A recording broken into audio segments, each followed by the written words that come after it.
लेखनंतर बुलेटिनमध्ये तुम्हा सगळ्यांचं पुन्हा एकदा स्वागत। बातमी आहे पुण्यामधली। खरं तर गणेशोत्सव अवघ्या काही आठवड्यांवरती येऊन ठेपलाय। मात्र पुण्याचं वैशिष्ट्य असं की विसर्जनाच्या वेळेला सुद्धा 2-2 दिवस त्यांच्या मिरवणुका चालतात आणि त्यामुळे आता सकाळी 7 वाजल्यापासून या मिरवणुका सुरू होतील असा एक निर्णय आज झालेला आहे। 5 मानाच्या गणपतींमुळे होणारा उशीर टाळण्यासाठी हा निर्णय घेण्यात आल्याचं सांगितलं जातंय। त्यामुळे सकाळी 7 वाजता मिरवणुकीमध्ये सहभागी होणार असल्याचं आता गणेश मंडळांकडून स्पष्ट करण्यात आलं आहे।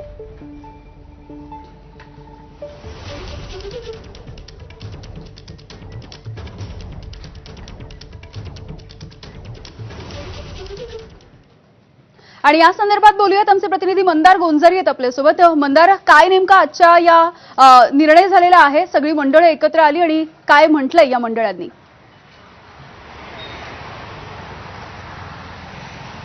पुण्यातील गणेश विसर्जन मिरवणुकीची सुरुवात सकाळी 10 वाजता होते।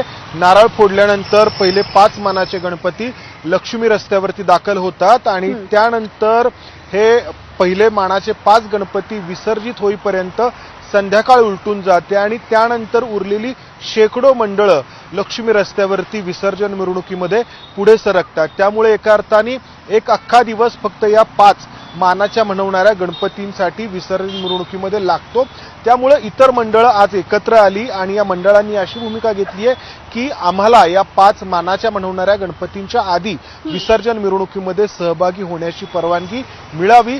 सकाळी 7 वाजता आम्ही विसर्जन मिरवणुकीमध्ये सहभागी व्हायला तयार आहोत आणि आम्ही लवकर विसर्जन करू अशी मागणी प्रशासनाकडे मागण्यात येणार आहे। अर्थात प्रशासन ही मागणी मान्य करतं का, याला परवानगी देतं का हे पाहावं लागेल। मात्र एक आतापर्यंत एक जो पायंडा पडलेला होता तो मोडण्याचा हा प्रयत्न होतोय, कारण विसर्जन मिरवणूक आपण पुण्याची पाहतो 2-2 दिवस लांबती आहे। त्यामुळे आता यंदाच्या वेळेला तरी या विसर्जनाच्या मिरवणुकांचं वेळेचं नियोजन करणं त्यांना शक्य होणार आहे का हे बघणं महत्त्वाचं असेल।